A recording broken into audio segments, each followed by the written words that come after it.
Hello dear students and welcome to Aarambh IITian NEET foundation. बाळांनो, last पिरियडमध्ये आपण standard 7 साठीचा कॉम्पिटेटिव्हचा सिलेबस स्टेट बोर्डच्या सिलेबसशी कम्पेअर करून पाहिला आणि या पिरियडमध्ये आज आपण शिकणार आहोत ते म्हणजे 7th स्टँडर्ड स्टेट बोर्डमधील first topic the living world adaptation and classification बद्दल. चला तर या टॉपिकमध्ये येणारा कंटेंट काय आणि त्यासंबंधी लागणारं बेसिक कुठलं याबद्दल माहिती घेऊया. बाळांनो, लास्ट स्टँडर्डमध्ये म्हणजे स्टँडर्ड 6 मध्ये तुम्ही जो थर्ड टॉपिक पाहिला तो थर्ड टॉपिक म्हणजेच diversity in living things and their classification. हा टॉपिक आपणास 7th मध्ये असणाऱ्या पहिल्या टॉपिकचं बेसिक असणार आहे. त्या टॉपिकमध्ये आपण काय शिकलो होतं याबद्दल थोडक्यात रिव्हिजन करून घेऊया. त्या टॉपिकमध्ये आपणास जो महत्त्वाचा भाग शिकण्यात आला होता तो म्हणजे रिलेटेड टू प्लांट्स आपण सुरुवात केलेली होती. पहा, ही डायग्राम तुम्हाला आठवत असेल. ह्या डायग्राममध्ये आपल्याला पाहायला मिळतं की प्लांट्सचे पार्ट्स, स्ट्रक्चर ऑफ प्लांट्स याबद्दल तुम्ही माहिती घेतलेली आहे. ह्यामध्ये आपला ज्या बेसिक गोष्टीची आवश्यकता होती त्या सर्व गोष्टी आपण अभ्यासलेल्या आहेत. रूट कुठल्या पार्टला म्हणायचं, रूटची डेफिनेशन काय, the part which grows in the soil or towards the soil is root and the part which grows opposite in direction to the soil towards the sunlight is known as shoot part. Root shoot पासून आपण सुरुवात करून त्या संबंधीची सर्व parts आपण व्याख्या पाहिलेले आहेत. and we also seen about the definitions of different parts among which fruit was one of the important definition. Fruit संबंधीची जी डेफिनेशन होती ती डेफिनेशन काय सांगते, फ्रूट हा प्लांटचा असा पार्ट आहे ज्यामध्ये सीड्स असतात. Fruit is the part of plant which bear seeds in it. म्हणजे या व्याख्येला धरून तुम्हाला सांगता येतं ब्रिंजल, ज्याला आपण व्हेजिटेबल म्हणून म्हणतो, वांगी, ती वांगी सुद्धा फ्रूट्स असतात. टोमॅटोज, त्यामध्ये सीड्स असल्या कारणाने ती सुद्धा बायोलॉजिकली फ्रूट्सच आहेत. So what is fruit? Fruit is the part of plant which contains seed in it. याबद्दल आपणास माहिती मिळालेली आहे. त्यानंतर या टॉपिकमध्ये अतिशय महत्त्वाचा जो भाग पाहण्यात आला आहे तो म्हणजे मोड ऑफ न्यूट्रिशन संबंधी आपण पाहिलेला आहे. We had discussed about the mode of nutrition in plants also. Plants ही ऑटोट्रॉफिक असतात. त्या संबंधीचं एक वाक्य तुम्हाला माहिती आहे, प्लांट्स आर मोस्टली ऑटोट्रॉपिक और मोस्ट प्लांट्स आर ऑटोट्रॉपिक. म्हणजेच काही प्लांट्स ऑटोट्रॉपिक नाही आहेत, त्या संबंधीचं डिव्हिजन सुद्धा तुम्हाला त्यामध्ये उल्लेख पाहण्यात आलेला आहे. काही प्लांट्स ही कार्निवरस म्हणजेच इन्सेक्टिव्हरस सुद्धा असल्याचं आपल्याला यातून माहिती मिळालेली आहे. स्ट्रक्चर ऑफ प्लांट पाहिलं, mode of nutrition in plant पाहिलं, त्यानंतर आपण नीड ऑफ क्लासिफिकेशनकडे टॉपिकमध्ये वळालो होतो.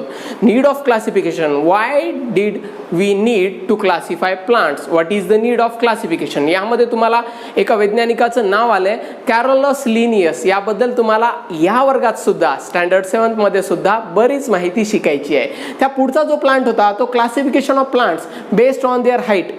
प्लांटचं क्लासिफिकेशन हाईटवर आधारित कशा पद्धतीने केलेलं होतं, सर्वात उंच वाढणारे, खोडांची रुंदी, जाडी मजबूत असणारे अशा पद्धतीच्या प्लांट्सला आपण ट्रीजमध्ये कॅटेगराईज केलेलं होतं. प्लांट्सला त्यानंतरचं कॅटेगरायझेशन होतं ते म्हणजे श्रब्स, आणि त्यानंतरचं अतिशय कमी उंचीची अशी वाढलेली झाडं असतात, वाढ असणारी झाडं असतात, त्यांना आपण हर्ब्स म्हटलं. त्यासोबतच आपण इतर वर्गातील वनस्पती सुद्धा पाहिल्या, त्यांचे क्लासेस पाहिले जसे की क्रीपर्स, क्लाइंबर्स, वाईन्स, अशा पद्धतीने या प्लांट्स आपण डिव्हिजन पाहिलेलं आहे. So this was the part about plants. या टॉपिकमध्ये आपण इतरही गोष्टी पाहिल्या ज्यामध्ये आपणास येतं ॲनिमलचं classification. We had discuss about classification of animals also. आणि हे क्लासिफिकेशन शिकण्यापूर्वी प्लांट्समधील एक मुद्दा आपणास लक्षात घ्यावा लागेल. प्लांट्सचं सुद्धा यामध्ये डिव्हिजन दिलेलं होतं. It was about flowering plants and non flowering plants. आणि ह्या टॉपिकमध्ये असणारी अतिशय महत्त्वाची आकृती जी होती ती प्लांटचा हॅबिटेट सांगणारी होती. आणि त्यातल्या त्यात ही पहा, ही जी आकृती दिसते ही आकृती काय सांगते, ॲक्वॅटिक प्लांट्सबद्दल माहिती देणारी ही आकृती आपणास 7th स्टँडर्डमध्ये पुन्हा एकदा भेटण्यास येणार आहे. या आकृतीकडे आपल्याला पाहायचं आहे. डिटेलमध्ये या संबंधीचा अभ्यास आपण या स्टँडर्डमध्ये करणार आहोत. तर प्लांट्समधील ह्या पूर्ण माहितीनंतर ॲनिमल संबंधीची जी डायव्हर्सिटी आपणास अभ्यासास मिळाली मागच्या स्टँडर्डमध्ये, ती डायव्हर्सिटी म्हणजे कशावर आधारित होती, right from the types of organisation of cells, unicellular, multicellular, unicellular organisms आणि मल्टीसेल्युलर ऑर्गॅनिझम्स. यानंतर आपण त्यातील जे क्लासिफिकेशन पाहिलं based on the presence of vertebral column, पाठीचा कणा असण्यावर आधारित. कुठलं क्लासिफिकेशन होतं? We had classified animals into 2 classes based on the presence or absence of vertebral column. They are vertebrates and invertebrates. यामध्ये आपण वेगवेगळी उदाहरणं सुद्धा पाहिली होती. त्यानंतरचा जो भाग येणार आहे या टॉपिकमधला related to their mode of reproduction. Mode of रिप्रोडक्शनवर आधारित आपण त्यांचं वर्गीकरण पाहिलेलं आहे. तुम्हाला आठवत असेल सर्वच्या सर्व ऑर्गॅनिझम्स स्पेशली ॲनिमल्स बद्दल बोलत आहोत आपण. They do not reproduce in the same way. सारख्याच पद्धतीने रिप्रोड्यूस करत नाहीत. Some of them are egg laying animals. त्यांना आपण क्लासिफाय केलं होतं. त्यातला तो गट आठवतो तुम्हाला. Egg laying animals are oviparous. Ovi मधला O, egg like O, ovi, ova, ovum, egg.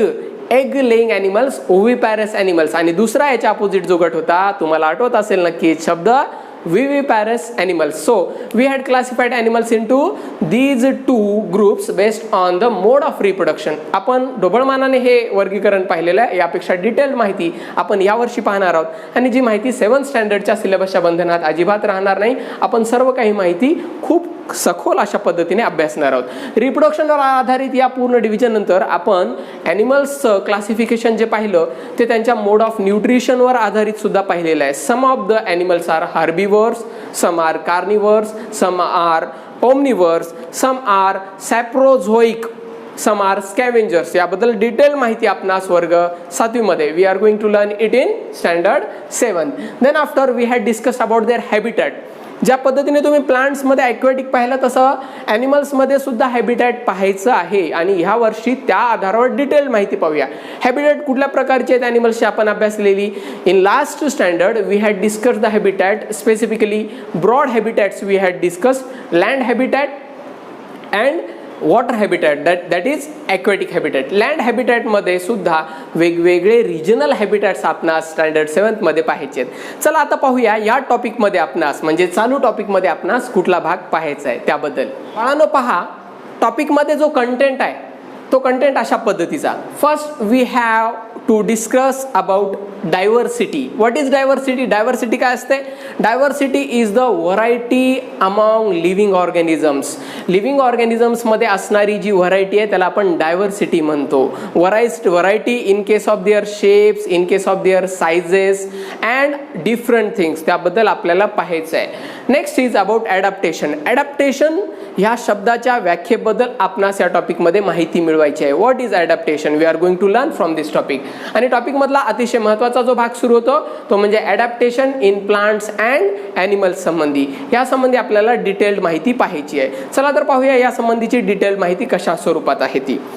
Adaptation in plants and ॲनिमल्समध्ये आपणास जे ॲडॅप्टेशन शिकणं आहे बाळांनो ते ॲडॅप्टेशन प्लांट्स आणि ॲनिमल दोघांनाही एकत्र कम्पेअर करून शिकायचं आहे. म्हणजे पुस्तकात ज्या पद्धतीने डिवाइड करून दिलेलं आहे, सुरुवातीला प्लांट्सचं सगळं काही सांगितलं आहे, नंतर ॲनिमल्सकडे वळालो, त्या पद्धतीने न घेता आपणास ॲडॅप्टेशन कम्पेअर करायची आहेत on the same basis in both plants and animals. Okay, चला तर पाहूया adaptation in plants and ॲनिमल्सबद्दल.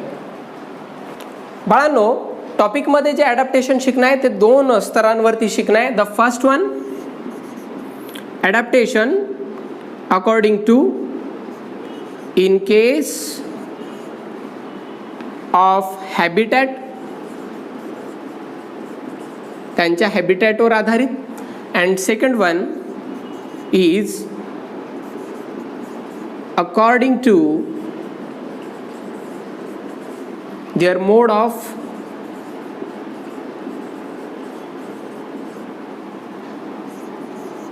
Nutrition.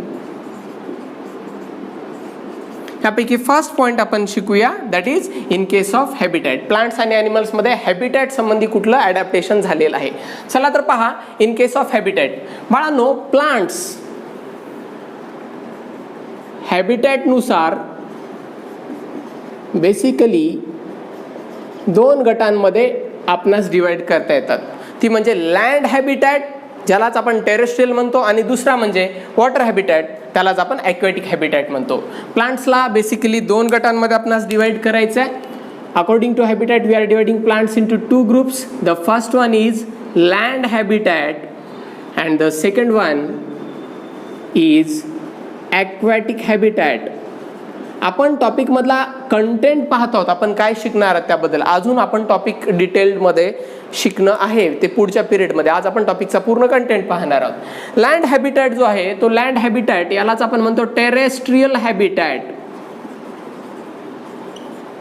आणि जो ॲक्वॅटिक हॅबिटॅट आहे that is nothing but water habitat. Okay, water हॅबिटॅटलाच ॲक्वॅटिक म्हणतात, लँड हॅबिटॅटलाच टेरेस्ट्रियल हॅबिटॅट असं म्हणतात. या लँड हॅबिटॅटमध्ये पण पहा बाळांनो, लँड हॅबिटॅटमध्ये तुम्हाला जी माहिती मिळते ती म्हणजे प्लेन्सवरती असणारे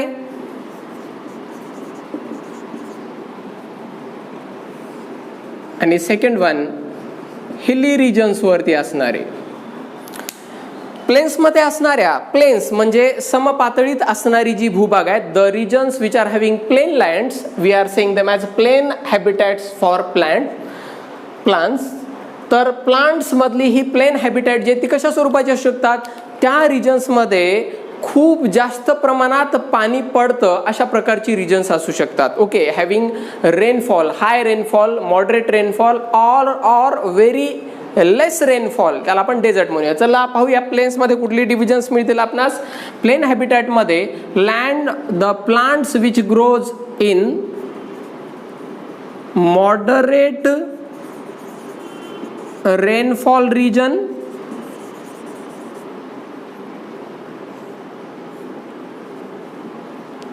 second plenty of rainfall, and the third one very less rainfall, very less or no rainfall. या तिन्ही हॅबिटॅटमध्ये जी वनस्पती वाढतात, ती जी प्लांट्स वाढतात, ती प्रचंड वेगवेगळी ॲडॅप्टेशन दाखवणारी ऑर्गॅनिझम्स आहेत. So we are going to see the diversity among the plants which grow in these different plains. या वेगवेगळ्या प्लेन रिजनमध्ये वाढणाऱ्या प्लांट्समधली डायव्हर्सिटी आपणास टॉपिकमध्ये डिटेल शिकायचं आहे. टॉपिकमध्ये बरेच असे मुद्दे तुम्हाला शिकायचे आहेत बाळांनो, जी 7th स्टँडर्ड स्टेट बोर्डमध्ये दिलेली नाहीत. आपणास जो अभ्यास शिकायचा आहे तो वेगवेगळ्या पब्लिकेशनच्या पुस्तकातून, वेगवेगळ्या सोर्सेसमधून शिकायचं आहे, beyond the wall of syllabus. Moderate rainfall, plenty of rainfall, very less rainfall or no rainfall अशा पद्धतीने प्लेन्समधील येतील. तर तुम्हाला इथे कळतं व्हेरी लेस रेनफॉल जी आहे ती रिजन कुठली असतात, which are the regions with very less rainfall called they are desert. They are called as desert region. Desert region मधली प्लांट्स आपल्याला पाहिजेत. आपलं जे शहर येतं, the city that we live in comes in moderate rainfall. Okay, moderate रेनफॉलमध्ये आपलं शहर येतं, आपलं राज्य सुद्धा मॉडरेट रेनफॉलमध्ये येतं. तर मॉडरेट रेनफॉल मधली प्लांट्स आपल्याला बऱ्यापैकी परिचयाची आहेत. नेक्स्ट वन इज अबाउट हिली रिजन और हिली adapted, the plants which are adapted to survive in hilly places. hilly places मध्ये जी आहेत ती कशा पद्धतीचे आहेत बाळांनो, they are also known as mountain plants. त्यांना माउंटेन प्लांट्स सुद्धा म्हणता येतं. तर हे झालं टेरेस्ट्रियल हॅबिटॅट बद्दल, प्लांट्सचे हे प्रकार पडतात. Next about aquatic habitat. बाळांनो, ॲक्वॅटिक हॅबिटॅट बद्दल आपण टॉपिकच्या या इंट्रोडक्शनमध्ये एक आकृती पाहिली, त्यावरच आधारित आपल्याला धड्यामध्ये डिटेल पाहायचं. We are going to discuss it in detail in the topic. यात काय होतं, ॲक्वॅटिक हॅबिटॅटमध्ये जे क्लासिफिकेशन दिलेलं आहे ते अशा पद्धतीचं, काही प्लांट्स ही पाण्याच्या वरच तरंगताना दिसतात, त्यांना म्हणायचं फ्लोटिंग प्लांट्स. जी तरंगत आहेत त्यांना म्हणायचं फ्लोटिंग प्लांट्स. काही प्लांट ही पाण्याच्या आतच वाढतात, पाण्याच्या वर सरफेसला येत नाहीत, पाण्यातच बुडून असतात, जमिनीशी तळाची त्यांची मुळं चिकटलेली असून ती पाण्यात आहेत, तर त्यांना म्हणायचं मर्ज्ड प्लांट्स. दुसरा वर्ड या प्लांटसाठी येणार आहे तो म्हणजे under water plants. And the third categorization of aquatic plant, aquatic प्लांटचं जे थर्ड कॅटेगरायझेशन आहे, तर थर्ड कॅटेगरायझेशन अशी वनस्पती ज्यांची वाढ पाण्याच्या बॉटमला, बेस ऑफ द बॉटम होते आणि ती प्लांट्स वर आलेली असतात सरफेसला, त्या वनस्पतींना आपण म्हणणार आहोत submerged plants. So these are the three divisions of aquatic plants we are going to discuss about. या टॉपिक मध्ये आपल्याला ह्या 3 डिव्हिजन बद्दल डिस्कस करायचं आहे. हे संबंधित होतं प्लांट्सशी. बाळांनो, ॲनिमल्स मध्ये डिपेंडिंग अपॉन देअर हॅबिटॅट कुठली क्लासिफिकेशन पडतील ती म्हणजे अशा प्रकारची. पहा, या क्लासिफिकेशन बद्दल आपण पाहणार आहोत. I need to rub the board, मला बोर्ड रब करावा लागेल. प्लीज हे लिहून घ्या, ह्या भागापर्यंतचा भाग लिहून घ्या.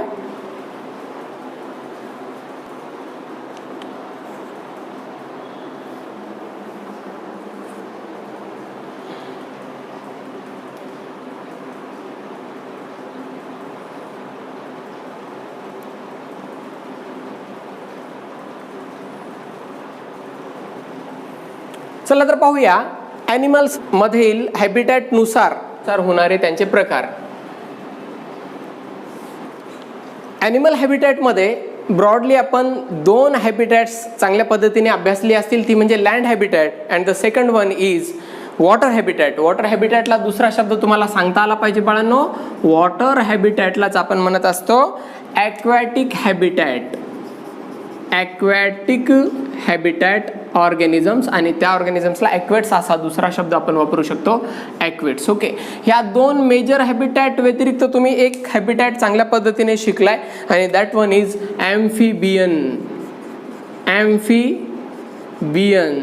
ॲम्फिबियन हा जो हॅबिटॅट आहे, या हॅबिटॅटबद्दल तुम्हाला प्रामुख्याने जे उदाहरण, the example that you find to describe amphibian class is frog. याबद्दल तुम्हाला माहिती आहे.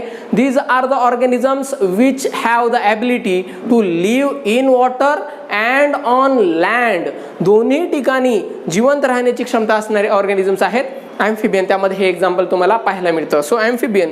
यासोबतच आपण काही मेजर डिव्हिजन्स ॲनिमल हॅबिटॅटची पाहिली. त्यामध्ये तुम्हाला प्रामुख्याने जो अभ्यास करायचा आहे that one is organisms which spend most of their time on trees. प्राणी जे त्यांचा बहुतांशी वेळ झाडांवरती घालवतात त्यांच्यासाठीचं डिव्हिजन हॅबिटॅटवर आधारित आपणास पाहणं आहे. And those organisms which are able to fly. तर ती 2 कुठली डिव्हिजन्स आहेत त्याबद्दल पाहू. पहा, लक्ष द्या. Animals which are able to fly they are grouped into the class aves. यांना एव्ज मध्ये समाविष्ट करण्यात आलेला आहे. Animals which are able to fly they are known as aves. Aves is the group of birds. कोणाचा गट आहे हा? बर्ड्सचा. बाळांनो, टॉपिक शिकत असताना या सर्व माहितीला तुम्हाला पुन्हा आठवायचं आहे, त्यासाठी ही माहिती खूप चांगल्या पद्धतीने घ्या, शिका. आणि organisms which are spending most of their time on trees. बहुतांशी वेळ झाडांवरती राहणारी झाडांवरती वेळ घालवणारी जी असतात they are known as arboreal. Organisms or animals which spend most of their time on trees. So which organism comes in arboreal. Arboreum मध्ये कुठले ऑर्गॅनिझम्स येतात? Monkeys, squirrel. Okay, these are the organisms which spend most of their time on trees and they are arboreal organisms. तर हॅबिटॅटवर आधारित हे आणखी यापुढे कुठलं होऊ शकतं? ऑन लँड हा तुम्ही प्रकार पाहिला. We had discussed about on land. आता यामध्ये तुम्हाला डिटेल जर शिकायचं असेल तर हे सुद्धा पाहू शकता. Organisms which lives in burrows. Living in burrows. बिळांमध्ये राहणारी ऑर्गॅनिझम सुद्धा असतात, त्यांचं सुद्धा हॅबिटॅट आपणास कन्सिडर करणं आहे. So this is the classification of plants and animals based on their habitat. हे ॲनिमल बद्दल पाहिलं, यापूर्वीचं प्लांट्स बद्दलचं तुम्हाला माहिती आहे. Next part that we are going to discuss is classification or adaptation in organisms according to their mode of nutrition. mode of nutrition वर आधारित वनस्पतींमध्ये सुद्धा आणि प्राण्यांमध्ये झालेलं ॲडॅप्टेशन आपणास या टॉपिकमध्ये शिकायचं आहे. त्यामध्ये पाहूया adaptation in plants for nutrition. So see here the classification of plants based on the mode of nutrition. Mode of न्यूट्रिशनवर आधारित प्लांटचं क्लासिफिकेशन आपणास इथे पाहणं आहे. फर्स्ट तुम्ही पाहता autotrophic. Okay, autotrophic plants are mostly autotrophics because they contain the green pigment. What is the name of green pigment? Green पिगमेंटचं नाव काय आहे बाळांनो? The name of green pigment is chlorophyll. Chlorophyll हे त्याचं नाव आहे. परंतु सर्वच्या सर्व प्लांट्स हे ऑटोट्रॉपिक नसतात. Not all plants are autotrophic. So they can be divided into different classes based on their mode of nutrition. तर ती कुठली आहेत? पहा, ऑटोट्रॉपिक असं म्हटल्यानंतर तुम्हाला त्या पुढचा जो क्लास कळतो opposite to autotrophic are heterotrophic. Heterotrophic plants which don't have chlorophyll. Okay, त्यांना आपण हेट्रोट्रॉपिक प्लांट्स असं म्हणणार आहोत. ते स्वतःचांना स्वतः सिंथेसाइज करू शकत नाहीत. And the next one is in between them are partial autotrophs. Partial autotrophs, partially autotrophic. Okay, so this one is the division of plants based on the mode of nutrition. बाळांनो, autotrophic मध्ये तुम्हाला सर्रास भरपूर उदाहरणं पाहायला मिळतात. आता आपण पाहूया पार्शियल ऑटोट्रॉपिक मध्ये कुठली ऑर्गॅनिझम्स असू शकतात. पार्शियल ऑटोट्रॉपिक मध्ये काही ऑर्गॅनिझम्स ही इन्सेक्टिव्होरस आहेत, काही प्लांट्स ही इन्सेक्टिव्होरस आहेत. आणि ही जी प्लांट्स असतात बाळांनो, ती काही न्यूट्रिएंट्स मिळवण्यासाठीच इन्सेक्ट्सला हंट करत असतात. म्हणजे ती टोटली इन्सेक्ट्सवरच फीड करतात असं नाहीये.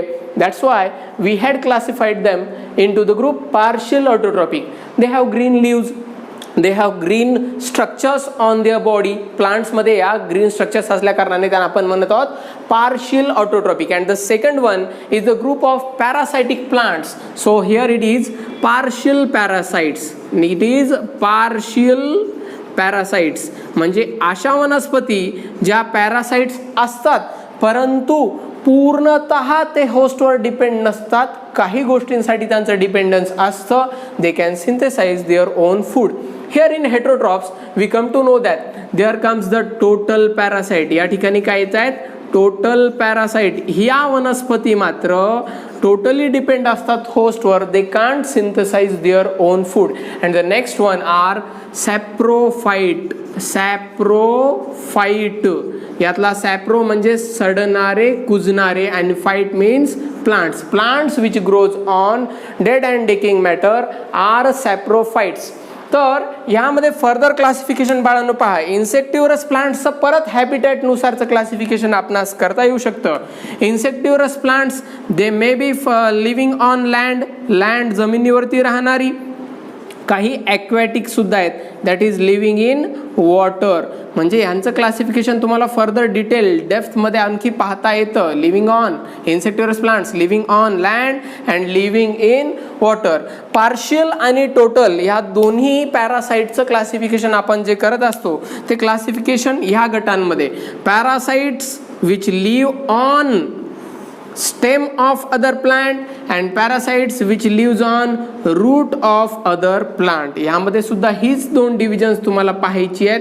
That is the parasites which are total parasites living on, here we written the name root and here will be stem. So come to know about their classification. Partial parasite living on stem, partial parasite living on root of other plant, total parasite living on root of other plant, and total parasite living on stem of other plant. याबद्दल थोडकी माहिती आपण last year मध्ये सुद्धा शिकलेली आहे. सॅप्रोफाइट बद्दलची नावं तुम्हाला मागच्या वर्षी आलेली होती. ओके, त्या नावांना तुम्ही एकदाच रिवाइज करून घ्या. सॅप्रोफाइट्स मध्ये जी प्लांट्स येतात त्याबद्दल आपल्याला माहिती मिळालेली आहे. त्याची डिटेल एक्झाम्पल या स्टँडर्डमध्ये सुद्धा शिकूया. तर हे होतं क्लासिफिकेशन प्लांटचं based on their mode of nutrition. ॲनिमल्समध्ये सुद्धा मोड ऑफ न्यूट्रिशनवर क्लासिफिकेशन आपणास पाहणं आहे. त्याबद्दलची एक थोडक्यात तुम्हाला ओळख करून देतो. ती ओळख घेण्यापूर्वी हा भाग बोर्डवरचा तुम्ही लिहून घेणार आहात.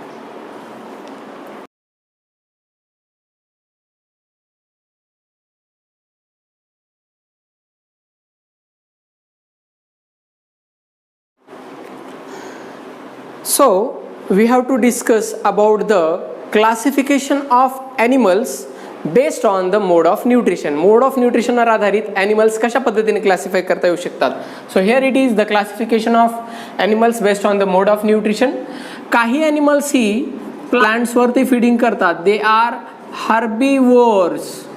Herbivorous animals or herbivore animals which live on animals, other animals, दुसऱ्या animals वरती जगतात. They are known as carnivores. Flesh eating animals आहेत ही. आणि ॲनिमल्स जी प्लांट्स आणि फ्लेश दोघांनाही आहार बनवतात त्यांना म्हणायचं omnivore. Okay, so this is the basic division of animals based on their mode of nutrition, herbivorous animals, carnivorous animals and omnivorous animal. यानंतर फर्दर क्लासिफिकेशन तुम्हाला या वर्गामध्ये शिकणं आहे ते म्हणजे सम ॲनिमल्स आर स्कॅव्हेंजर्स, काही स्कॅव्हेंजर्स असतात. These are the organisms animals which feed on dead and decaying matter. Dead and decaying matter वरती म्हणजे त्यातल्या त्यात मृत शरीरांना खाणारी जी असतात त्यांना स्कॅव्हेंजर्स असं म्हणतात. आणि यासोबतच दुसरा जो वर्ग आहे दॅट इज अंडर कार्निवरस. कार्निवरसमध्ये येणाराच हा गट आपण पाहत आहोत. दे आर सॅप्रोझॉइक ऑर्गॅनिझम्स, जे कुजणाऱ्या सडणाऱ्या जीवांच्या आत शरीरात सडत असणाऱ्या जीवाच्या शरीरातून न्यूट्रिएंट्स मिळवतात त्यांना म्हणायचं saprozoic. So this is the division of animals based on the mode of nutrition which you are going to see in detail in this topic. या टॉपिकमध्ये आपल्याला पाहायचं आहे.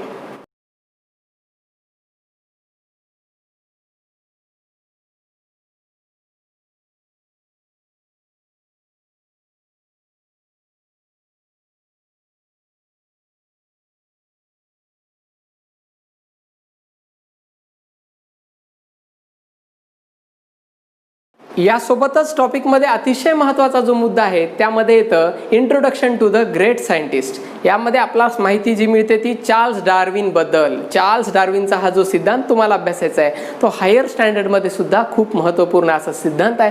That theory is about theory of evolution which is given by the scientist Charles Darwin. Charles Darwin याने दिलेली ही सिद्धांत तुम्हाला पाहायचे, त्याबद्दलचं थोडक्यात इंट्रोडक्शन दिलेलं आहे.